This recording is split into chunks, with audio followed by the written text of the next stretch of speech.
Over the past 2 seasons, the Maryland Terrapins have struggled to get over the hump. They've seemingly hit a brick wall, where they look great against bad or mediocre teams.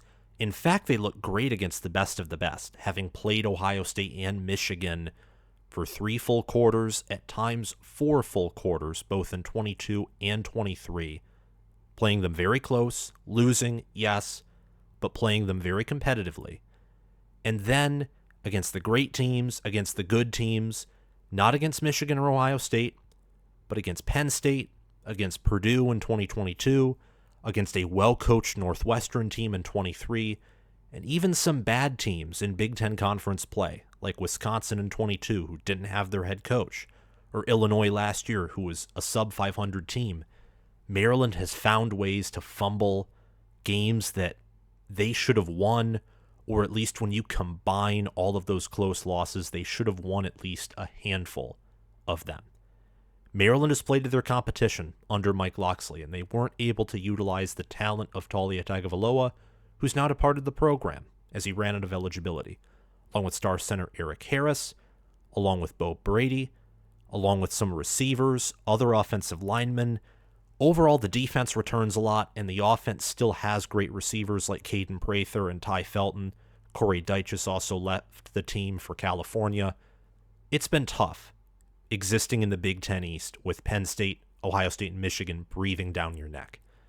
But divisions are gone now, and Maryland's schedule in 2024 is significantly easier, and they still have talent. So the question is this a Big Ten mystery team that can potentially break through after running into a brick wall ever since the beginning of 2021?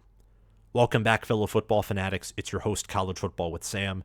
Please make sure to like this video so we can spread our content, the best content covering the Big Ten, around the college football world. Whether you're a Maryland fan, a fan of another Big Ten school like Michigan, Ohio State, Nebraska, Michigan State, etc., or you're a college football fan all the way out in Alabama or Texas, Alaska, Hawaii, Montana, Oregon, Nevada, we want you to follow us and be a part of our awesome community. And liking this video helps us grow this community, helps give more engagement, and also supports this channel to help us produce more content. Subscribe to the channel as well if you haven't already, and click the notification bell. That doesn't just benefit me, that benefits you, because you get notified whenever I release new college football content, especially as it relates to the Big Ten. You'll get notified if I post polls, so you can vote and have your voice and contribute to the community even more. And occasionally, especially during the regular season, I'll post breaking news, breaking stories, whether that's coaching hires or an occasional commitment, just some fun things. It's worth being a part of this community. And also, comment your thoughts on Maryland football for 2024 down in the comment section below. And lastly, if you want to support the channel in a different way, in a monetary way, you can check out my Patreon page or my merchandise store via the links in the description or the pinned comment. On my merchandise store, it's pretty self-explanatory. You get College Football with Sam themed merchandise. There's even a Maryland themed College Football with Sam t-shirt. And on my Patreon, if you're an All-American or Heisman member, you get access to bonus content, which will release consistently as the regular season approaches. As a Heisman member, after 6 months, you get signed merchandise. And as an all-conference member, just like all other members, you get your name featured at the beginning and end of every video with a shout-out at the end. But let's get back to this video. And when you talk about Maryland, especially with the radical change of going from a divisional Big Ten to a divisionless Big Ten, and Maryland not having a permanent rivalry with Penn State, Michigan, or Ohio State, and you couldn't call either of those matchups rivalries with Maryland. Rutgers has probably been the closest thing to a rival for Maryland. They're their only permanent game. Now, of course, that means some years, due to the fact that the schedule rotates and there will be different opponents every season, there will be a new opponent compared to the previous season. There will be some years where Maryland's schedule is very tough and one of the toughest in the Big Ten. But it's not like Michigan State, who has to play Michigan. It's not like Michigan even, who has to play both Ohio State and Michigan State. every year. It's not like Washington, who's saddled with Oregon, who looks to be a football powerhouse. It's Maryland and Rutgers, tied at the hip. They have no other permanent rivals. And Rutgers is recruiting well. I like what Greg Schiano has done there. But Maryland has owned Rutgers for the previous 3 seasons, blowing them out in 21, 22, and 23. They have just had their number. They've been able to dominate that team, which is one of the only few Big Ten teams the Terrapins have been able to pwn, respectfully. This 2024 schedule is rated as the 25th toughest by ESPN's FPI. In my opinion, it's actually easier than that. They start off hosting UConn, then they host Michigan State, I believe, as the first Big Ten conference game of the season. Yes, that's true. That's the first Big Ten conference game of the season, is Michigan State traveling to Maryland in week 2. The Terrapins then, after that game against the Spartans, at home play at Virginia, host Villanova, play at Indiana. They have a bye week, host Northwestern, host USC, play at Minnesota, have another bye week, play at Oregon, host Rutgers, host Iowa, and then finish out the season at Penn State in Happy Valley. Penn State and Oregon, those are tough matchups. Those are tough teams to play, on the road nonetheless. Those are teams that are inside of my top 10. Rutgers and Iowa, those are teams that I think are top 25, or maybe top 20 caliber. USC has top 25 potential. Even Minnesota, I think, has top 25 potential. But potential is different than actuality. And I don't think all 6 of those teams will be top 25 teams. The majority of them, I say, will be. I know for a fact Oregon and Penn State will be. The other 4, we'll see. But the early part of the schedule allows Maryland to build momentum. UConn should be a win. They should have taken a step forward last year under Jim Mora with all they returned, and they didn't. Michigan State at home, that will be a tough game. The Spartans do have talent, and you all should know, those who've watched this channel.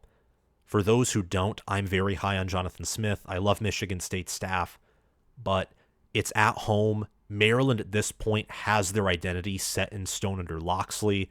They have more roster and staff cohesion. Michigan State is more roster returning production, but Maryland's players know the system.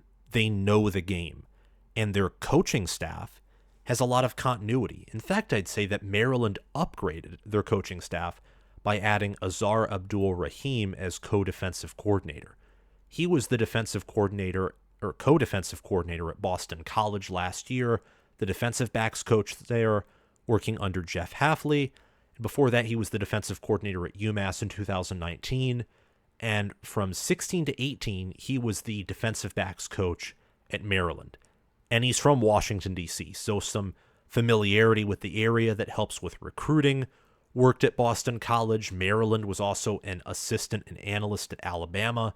So he's been with both the great programs, the Blue Bloods, really the Blue Blood in Alabama, who's won the most national championships, and then schools like Maryland and BC, who are local and not exactly easy to win at. But that's just talking about what I think is an important game, not the most important game for Maryland, but that matchup against Michigan State early, I think, will tell us a lot about both teams. It's a big game for Maryland. Thankfully, it's at home.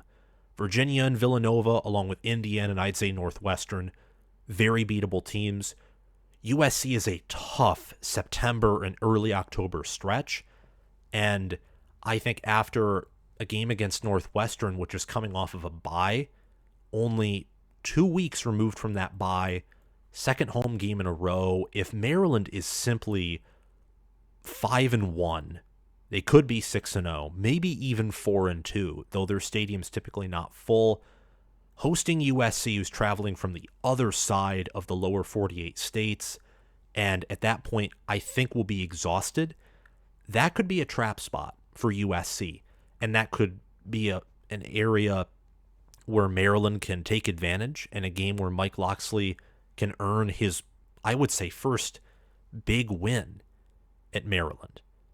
And I'm not counting Penn State in 2024 20 or Syracuse in 2019. I'm sticking with teams that are going to be in the top 25 or at least very close. And I think USC, even with their potential struggles this year, will be that. Their schedule's just insanely tough. There's plenty of opportunity for momentum to build up against the matchup against Oregon on November 9th. And Maryland's November slate, again, is tough, but momentum is so important. And really, Maryland doesn't face a top 10 team until week 11 at Oregon. Probably not a game that they will win, but Maryland has found a way to play great teams, elite teams, competitively on the road. Again, Michigan in 2022, Ohio State in 2023. And they have more time than they have had at any point in the previous 3 seasons to build up their team, to find a way to peak, and just really get in rhythm entering a big-time matchup. Their strengths and weaknesses. I think that there's a case to make that Maryland's roster is stronger than probably I or others think it is, but there's also a case that this team is just littered with questions. Maryland's defense has never been its strong suit. Their experience this year on that side of the ball, and I like what they return on the defensive line and also the linebacker core. And the wide receiver core with Kaden, Prather, and Ty Felton is impressive. It's going to be one of the better wide receiver cores in the Big Ten. That's not saying much because the Big Ten is not exactly known for their offenses, but that says more than last season when it was really only Ohio State, and maybe someone could have made the argument for Michigan for having great and for Ohio State elite receiver rooms. Oregon comes into town with an elite receiver room. USC, I think they're going to have an elite receiver room. Ohio State with Jeremiah Smith, Emeka Egbuka, and Brandon Innes, Carnell Tate, Jaden Ballard, you name it. They're going to have an elite receiver room there. You know they will. Ty Felton last year had over 700 receiving yards. Same with Kaden. Well, Kaden Prather had 666, so close. Felton had 6 receiving touchdowns. Prather had 5. They were the top 2 receivers in terms of receiving touchdowns. They also averaged more yards per reception than Jayshon Jones, who was the leading receiver of the team with 790 yards and 4 receiving touchdowns. He's gone, ran out of eligibility, and I think tried his hand in the NFL, but I don't know what happened to him after that. And at running back, we have Roman Hemby. Roman Hemby last season was not the same as his freshman self in 2022, but he still had 680 rushing yards, 4 rushing touchdowns, and averaged 4.8 yards per carry. Billy Edwards Jr. had several rushing touchdowns, 7 to be exact, and 91 rushing yards. He's not a running back, but he kind of functions as a QB sneak, short yardage power player, and he's back, so he helps the run game. Colby McDonald had 306 rushing yards, nearly averaged 6 yards per carry, and he had 2 rushing touchdowns. He's back, so there's some potential and also depth at the running back room. Quarterback has depth, but I think more questions than answers there. And finally, we arrive at linebacker for what I would list as the final strength. Kellen Wyatt returns. He had 4.5 sacks. And also, Ruben Hippolyte returns, redshirt senior. Afanaje Gote, another redshirt senior, comes back. And Kellen Wyatt is a junior. So there is experience for the starting linebackers there. Gote had 2.5 sacks. Jayshon Barham, left linebacker. I mean, he transferred to Michigan, where he's going to start. And Maryland's depth, well, of course, it suffered losing a great player like Barham. It's not like his loss created a massive hole in the starting linebacker position. And Ruben Hippolyte II had 66 total tackles and 1 sack and a pass defended. So this linebacker core is strong. Quashawn Fuller, he returns at defensive end. And then Jordan Phillips, Donald Brown, Tommy Akingbesote. This defensive line may be one of the best we have seen under Mike Locksley. Might be the best we've seen under Mike Locksley and Brian Williams, the defensive coordinator at Maryland. The weaknesses, though, I will say that the quarterback room is a weakness. Billy Edwards Jr. is not a proven player. He did not look good in the bowl game against Auburn. He is a great short runner, and he's shown flashes as well in different games. For example, in 2022, he had to fill in some games because Talia Tagovailoa was hurt, but he's not proven. And MJ Morris, talented player, had some flashes at North Carolina State, but overall had a 44, I believe, if my memory serves me correctly, quarterback efficiency rating. And right now, him and Billy Edwards Jr. are competing for that starting spot. I think Morris will win it, but from what I understand, it is a competition. And neither Billy Edwards Jr. or MJ Morris are even close to being the best quarterbacks in the Big Ten. They're not Dylan Gabriel. Both, I'd say, are worse than Drew Aller, who struggled a lot last year, but with Kotelnicki should take some steps forward and still finished top 30 in quarterback efficiency last year. Will Howard was top 25 in QBR, much better than MJ Morris, better than Billy Edwards. Miller Moss was awesome in the Holiday Bowl, and you know that Lincoln Riley will turn him into a great quarterback. And Ethan Garbers, I'd say, even better than MJ Morris and Billy Edwards. And Dylan Raiola, I think he'll be great at Nebraska, another player that I'm high on. There just isn't much that I'm high on with Maryland outside of their defensive back room, which loses a lot, but they return Dante Trader Jr., and they've put player after player into the NFL, or at least competing for an NFL roster spot there. And I like that room. It has some depth questions, but then again, that room does have potential. I'd list it as a concern right now and as a weakness just with the departing production, but that's about it, and I would think that the offensive line is probably a bigger concern. Eric Harris was a great center per PFF last year. He's being replaced by Josh Keltenberger, who doesn't even have a 60 rating by Pro Football Focus. Alan Herron and Aloy Ba, other incoming transfers along with Keltenberger, they've either had limited snaps or in the multiple snaps they have taken, they're not necessarily proven players. And Kyle Long and Connor Fagan were not great offensive linemen either. Having Ty Felton and Kaden Prather back along with Roman Hemby and Colby McDonald help, but without a proven tight end with an offensive line that has questions, if the offensive line just totally fails and isn't good, if they're average, below average, bad, that could really handicap this offense. And with the questions that the defense does have, they've had talent really for the past 2 years, I would say, maybe 3, and they haven't necessarily been able to put it together. This statistically should be Mike Locksley's best defense at Maryland. It's improved every season that he's been there, and they return enough this season, particularly in the front, which is important in the Big Ten, as most Big Ten teams do not have competent passing offenses, that statistically it should be the best. But will it actually be the best? That will have to be seen. And overall, the Terps only returned 51% of their 2023 production.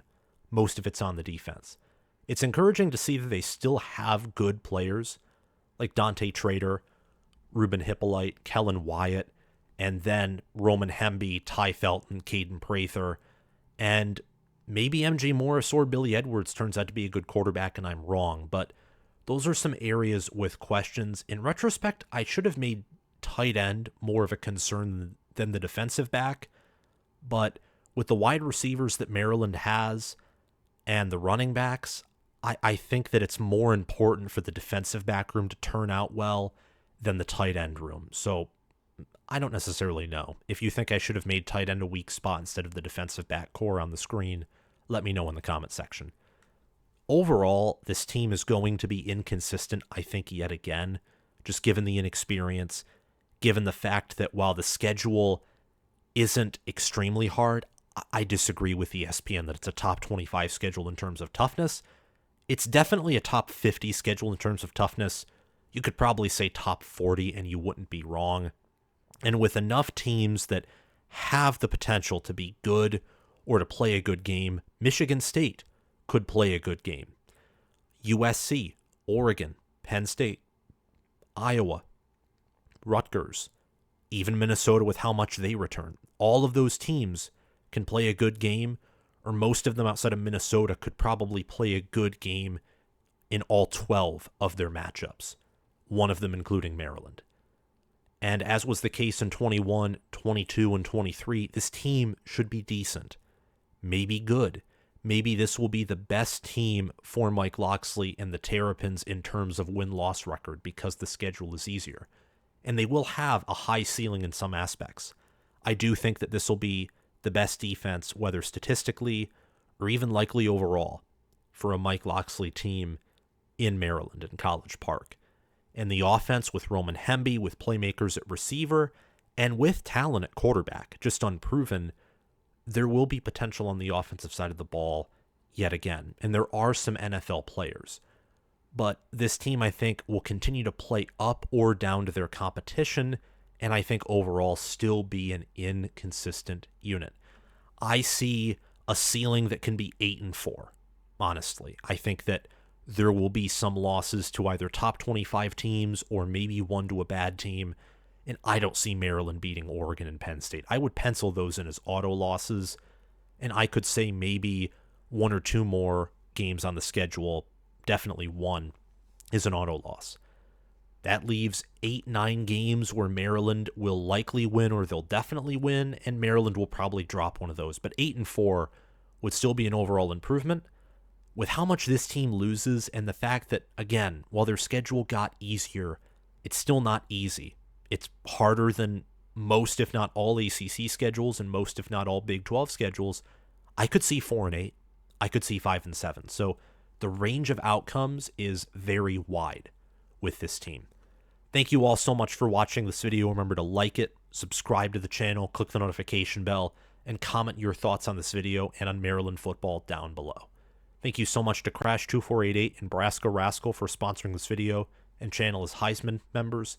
Thanks to Chris Lane and Connor Little OH for sponsoring this video and channel as All-American members. And thanks to John Lynn, Roaming Gnome, Matthew Sale, Austin Christmas, and Janisha Cockrell for sponsoring this video and channel as all conference members. Have a great day, guys, and I will see you all soon. Bye-bye.